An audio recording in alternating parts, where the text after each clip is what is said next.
So without ado, let's go on and bring in our first guest today. He's a writer for ESPN.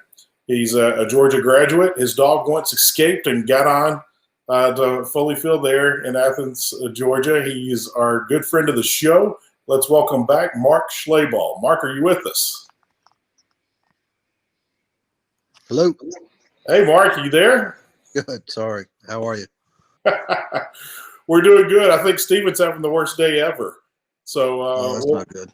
Yeah, we'll go on and start without him. Mark, how was the national championship game? Did you make it? I did not make it. I think we ended up only sending Andrea Adelson, who lives in Orlando, so she was able to drive down. So I watched it at home, like most people. I agreed with you. I did not think it was going to be close. In fact, I have a little wagering contest with one of my buddies over bowl season. We bet about $20 on every game and alternate picks, and he's a big Alabama fan, and he tried to slide in Alabama when it was my pick, and I said you couldn't give me Ohio State in 20 points. That ended up being true, but dominant performance by Alabama. What Nick Saban has accomplished there has been absolutely remarkable. I think the most impressive thing, and maybe the most underrated thing to me, is that he's now won 6 national championships at Alabama, and every one of them was a different starting quarterback. Wow, that is impressive. And keeps doing it after people have rated his staff, and that's happening again this year. Yeah. We're talking about his staff. What do you think about the new OC coming in from Houston? I like Bill. He's a good man. He did a really good job getting Penn State back on track after the Sandusky scandal. Right. Didn't work out like he wanted in Houston with the Texans, but probably in hindsight, maybe wishes he'd stuck to coaching and not GMing. But what guys can accomplish in Tuscaloosa in terms of rehabbing their careers. Right. Well, yeah. I think that's an understatement right now. How did you think Coach Saban? I know he didn't invent the wheel here, but I don't remember any coach at any time, pro or college, where, hey, come join me. You can rebuild your career. We'll get you a head coaching job here in a couple of years, or you'll go back to the NFL. I've never understood how Coach Saban has come about that. What are your thoughts on how Coach Saban has established that bar of bringing in coaches and making them better and sending them on their way? Yeah, it's amazing. I was trying to think who the first guy really was. I mean, he's done it with Lane Kiffin. Right. He's done it with Charlie Strong, with Butch Jones, with Sarkisian. And for the most part, other than maybe Sarkisian, the guys that are the off-field analysts, Kyle Flood's another one.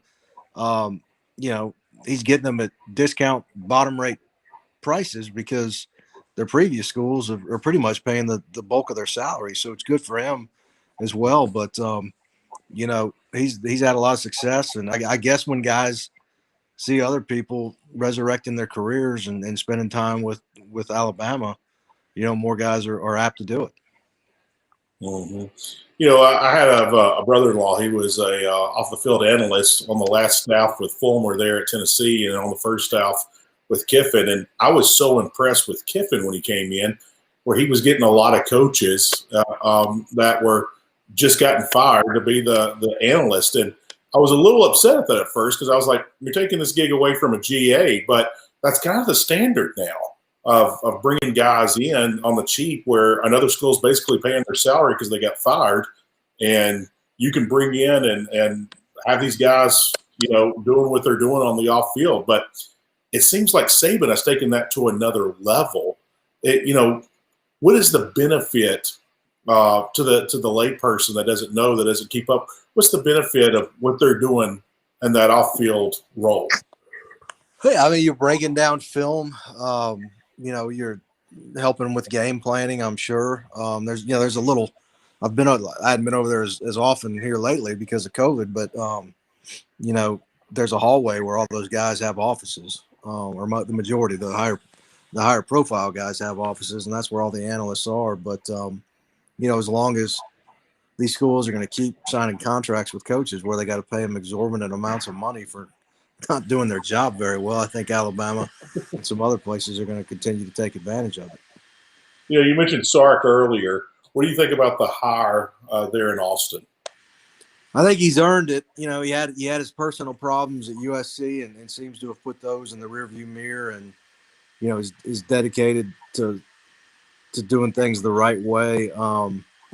He did a phenomenal job at Alabama. It was only a year ago. We were talking about LSU maybe being the best offense in SEC history, and I'm not sure you can't compare Alabama with them and make the argument that maybe this was the best one. But he's got a decent track record as a head coach at Washington and USC.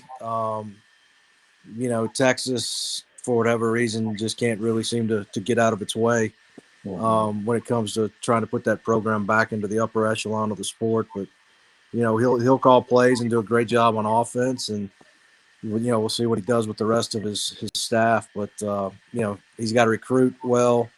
Plenty of players in Texas, but they got to get back to getting the majority of the good ones, and that's going to be more difficult with Jimbo at Texas A&M and some of the other SEC schools coming into Texas as well.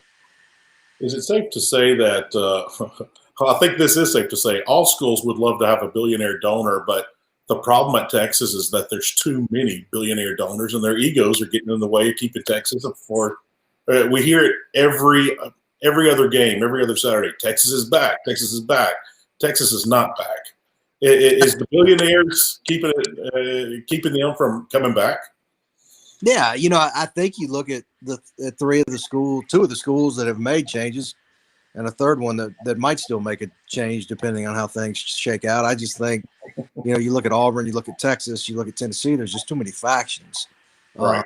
And they need to let the athletic director and the president and the athletic board do their jobs. And I think you saw that a little bit at Auburn when they went outside the Auburn family and hired Brian Harsin from Boise State. Maybe didn't just give the job to Kevin Steele. I think Alan Green kind of put his foot down and said, no, here's what we're going to do. Here's how we're going to do it. And I think Texas, you're right. I mean, there's a lot of oil billionaires, barons out there that want their egos stroked and write big checks, and they want to be involved in the decision making. You were mentioning Sark, and we're talking about that Texas thing. This time last year, it looked like he was going to be named the head coach at Mississippi State, and then it looked like he was going to be named head coach at Auburn. Are those two schools going to deeply regret not giving him the gig? Yeah, if he would have taken it. He was selective, which was smart, and it had to be one of the blue bloods. I think he would have waited.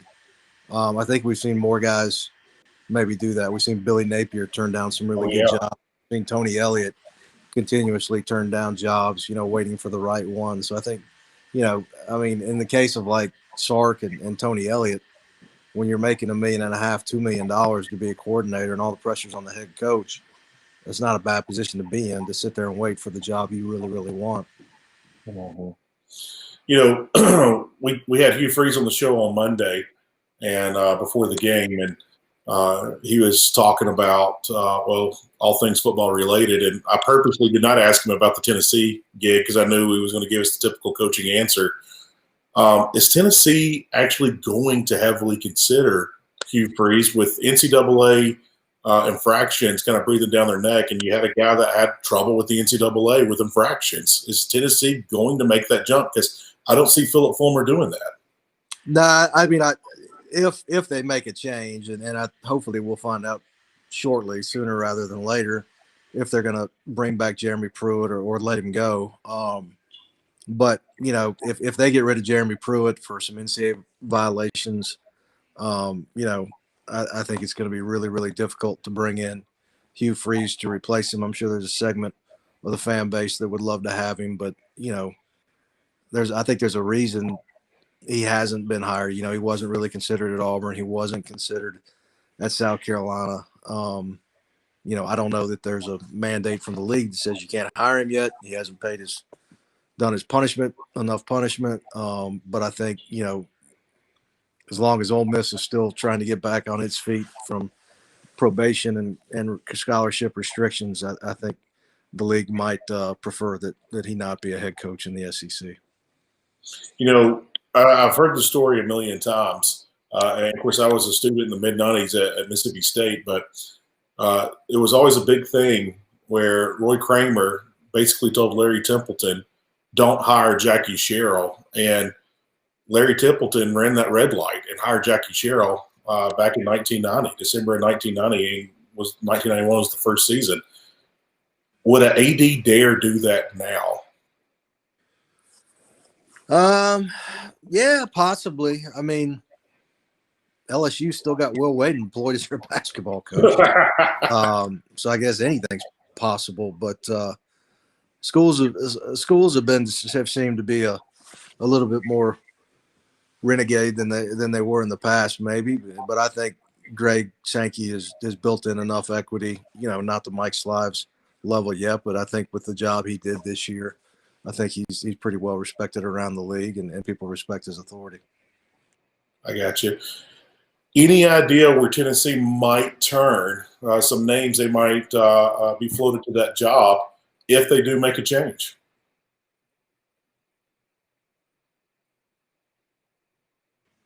Somebody keep trying to call me. I apologize. I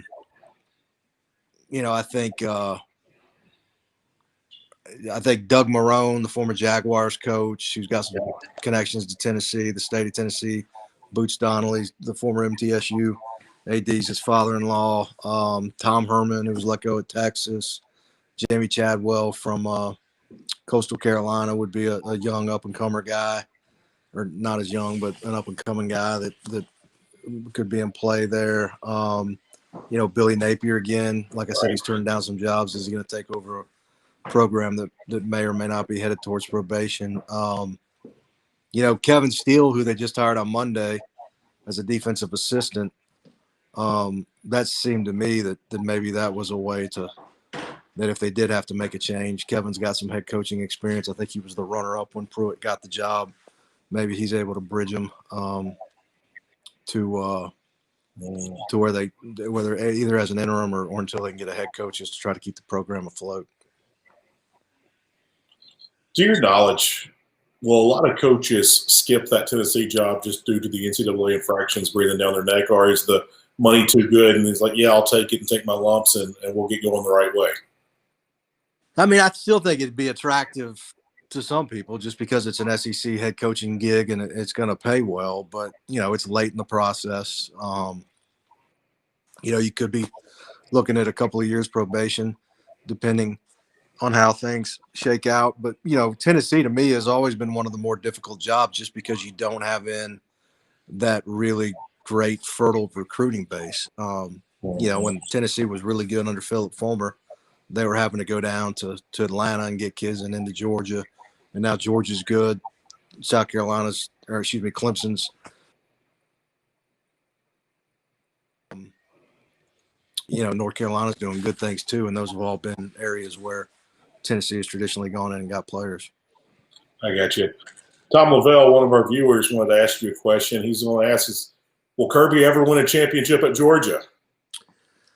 He's been, he was one play away. That's the first time anybody had ever heard of Devontae Smith in the national championship. It's probably one that'll haunt Georgia for a while. Look, I think, every year, I just did my way too early top 25 on Monday. I think every year there are 4 or 5 teams that are going to be in contention for a national championship, and it's Alabama and Clemson and Ohio State and Oklahoma and Georgia right now. And Georgia's been there and been close twice, and he's just got to figure out a way to beat Alabama. And, I've had some people say to me, Kirby doesn't get it done next year, he's going to start to feel pressure. Nobody's beating Alabama. I mean, Clemson's been able to get him a couple of times, but, what Nick Saban's done is probably the greatest run in college football history, and there's really nobody beating them. Georgia's been as close as anybody other than Clemson. So, we'll have to see. They're loaded next year. I mean, they got all the pieces in place. They just got to figure out how to get over the hump. Hey, who's going to be the starting running back on that team? Is it going to be James Cook or is it going to be Zamir White? Because James Cook really came on strong here this past season. Yeah, I think, they always like to play 2 or 3. You saw that with Sony Michel and Nick Chubb. Nick Chubb should have probably got the ball every time and about 30 times more a game. But, he's going to rotate backs. You got Zamir White, who's, would be 2 years coming off his second ACL injury. So maybe he's more healthy. He hasn't shown a lot of wiggle or really good vision yet, but, he's a physical, effective runner. I thought Todd Monken did a better job of getting Cook involved in the passing game and putting him out in the slot a little bit. I think Kenny McIntosh and Kendall Milton might be their most talented backs. They're both young. Oh, wow. Kendall Milton was a kid out of California who was one of the top 4 backs in the country last year, and he got limited carries and got hurt late. But, we'll see. It's, there's only one football, and they're going to have to figure out a way to get some guys some carries. Going to your top 25, too early top 25, I was looking over it the other day, and I was previewing it before the show. One team I definitely wanted to ask you about, Texas A&M. Kellen Mond, I believe he was in the last team that R.C. Slocum coached. It seems like he's been there for 20 seasons. But you really think A&M's going to be that strong of a team next year without Kellen Mond? Yeah, it's not even as much without Kellen Mond as without that offensive line. I think they got 3 of those offensive linemen leaving. Was really, had been their Achilles heel the last couple of years. And this year, probably maybe the second best offensive line in the league. I just Jimbo's recruited well. I got a lot of respect for Mike Elko, his defensive coordinator. I don't have the depth chart in front of me, but I think they're bringing 7 or 8 guys back on defense. There's a kid out of Zach Calendara, I think is his name. I'm probably butchering that, but he's from Norcross, where I'm from, so that makes it even worse. But he's got a couple of young quarterbacks, and Jimbo coaches quarterbacks as well as anybody. The tailback finally got some help last year. So, again, same situation as Georgia. You can be good, but you still got to beat Alabama somehow.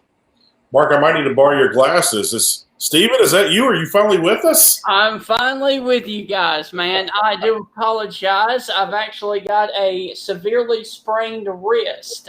So that was the reason for the late start. I do apologize. Mark, I hope you're doing well today. Doing well, Steven. How are you? I'm doing good, man. Listen, so my question is going back to Auburn just for a second. How do you think Brian Harsin will do down on the plains at Auburn? He did a nice job at Boise State. He inherited a good situation. Chris Peterson laid the groundwork there, and Harsin stepped in, and did a nice job. My big question when I saw it was, how was he going to recruit in the South? Yeah. And recruit against other SEC coaches. He brought in Mike Bobo, who I think is one of the more underrated recruiters out there. When he was at Georgia, he recruited Todd Gurley and AJ Green and Matthew Stafford and some other guys. So he's been on some of the bigger names that played at Georgia when he was there. He brought in Will Friend, who I don't even think he did a cup of coffee at South Carolina before he left to go to Auburn. So he's got some SEC flavor on that staff, which was important. I think he'll have to continue to bring in guys like that to help him recruit. But, again, like I was saying earlier, I like it because it's outside of the Auburn family, and yes, he's not going to be maybe as sensitive to some of the old school guys that have been there forever trying to run the show. Mark, I've always had this theory. Feel free to blow it up and set it on fire if you'd like. Did Mark Richt get fired because his name's not Nick Saban? I always felt like that bar was set so incredibly high for Mark Richt, and he got fired after winning 40 games in his last 4 years. Got fired because he wasn't winning a national championship. Is that somewhat safe to say? Yeah, I mean, what had he been there? 13, 14 years, maybe? Yeah. I mean, that's a long time today in today's college football. Yeah. Most guys don't come anywhere near that. But, he could never get over the hump. He was close, too. I mean, he had him when he had Aaron Murray, that last second play down at the goal line where the kid caught the ball and time ran out. I mean, that was probably their best opportunity. That 1 year, Georgia beat the stew out of Hawaii in the Sugar Bowl.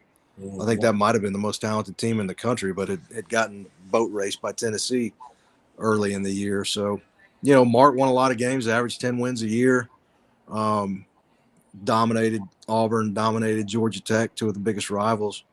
but just couldn't get it done. I thought at the end, they kind of choked him out a little bit. He didn't get nearly the support that Kirby's getting in terms of facilities and analysts and coordinator salaries and things like that. But I think by that point they had just figured out that it was time to make a change, and Greg McGarity wanted to go to Kirby. And my last question for you, Mark, is this. Last time you were on, you told us about the squirrel story from the Duck Dynasty people. Can you tell us another fun or interesting story that happened behind the scenes while you were doing their books? Let me think. There's some. The first time I went out there, the first time I went duck hunting with them out there, I had my shotgun with me, and Phil told me to leave the shotgun in the truck because I didn't get to shoot. They wanted to see if I could shoot before they let me in the blind. Right. And so I never got to shoot. That's awesome, man. But is Uncle Si, I always get the feeling what you see on TV, it might be really him. That's not really a character. That he's just kind of that kind of out there kind of fella. Nah, that's 100%. I mean, there's a lot of stuff on that show that was made for television. Right. His personality was not made for television. That is 100% authentic. My best Uncle Si story, when I was writing his second book, I believe, I got there and he wrote me a check to cover some expenses, and we talked for 5 or 6 hours working on his book. And he said, I got to go. I got a poker game tonight. It's Friday night. And I said, well, can I come play poker with you? He says, yeah, come on. And we walked out of his buddy's house about 6 o'clock in the morning. And when we got back to the house, I gave him back his check and wrote him another check. He took me to the cleaners. And it was the only poker game, Stephen, that lasted from 10 o'clock till 6 o'clock in the morning where not a single alcoholic beverage was served. Wow. That's like a world record. You should be in the world records. And that's why Si took me to the cleaners. Yeah. Wow. So Si can play some poker, huh? Yeah. No, they got me on Texas Hold'ems. Those boys, those Louisiana, you don't mess with those coon boys. You know what's down there when it comes to poker. Oh, that's great. Tell us something about Si that we may not know. Let me see. His stories were all hilarious, but some of his stories from Vietnam. I'm trying to think. He's been married to the same woman forever. And when they redid their vows and had a ceremony, he recorded a CD for her. And whenever my son ticks me off, I got a 12-year-old son. Whenever my son makes me mad, I put Si's CD in my truck and start playing it to drive him insane because it's so bad. Oh, that's great. That's wonderful. Great. Hey, I had a fun question for you. We had Mr. College Football on, and he made this statement about Nick Saban, and it kind of tickled me. He mentioned that Nick Saban's the greatest college football coach in the history of college football, but Bear Bryant is the greatest coach that Alabama has ever had and ever will have. Is that a fair statement? I don't know that you can. Tony said that? Yeah. It's kind of a contradictory statement, but I get where he's going with it. I would say, I got to think Nick's the greatest. Saban's the greatest coach in college football history. But, Bear did it when you were allowed to have 150 players or whatever.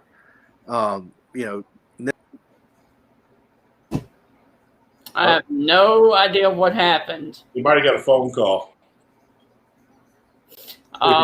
See if he joins us back real quick.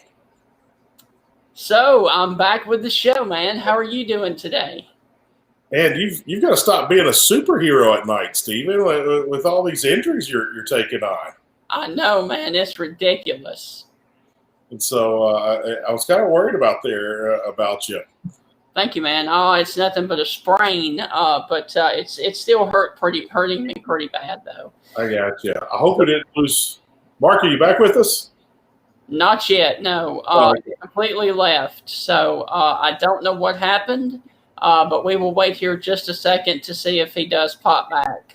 There was one last question I wanted to ask Mark. Florida State was so patient Yes. with Bobby Bowden. And Bobby Bowden didn't win his first national title until I think his 21st or 22nd year Yes. at Florida State. And here you go. You had, Mark Richt, and he was like in his 15th year, 16th year, something like that, at Georgia. And he was winning 10 games a year. Yep. Won 40 over the last 4 years. And I was like, he's right there. Well, I still think Georgia made a big mistake. But I will say this, Kirby has done the exact same job Mark Richt has. They did not go down. Some would argue that they've gone a tad bit up. The college football playoff wasn't around when Mark Richt was there at Georgia. But, yes, it's interesting to see how all of this is coming about. But, the year that everyone had 2 losses and LSU won the national title that year, yep. I really thought Georgia, if we had a playoff that year, I really think Georgia would have won the national championship. They were a great team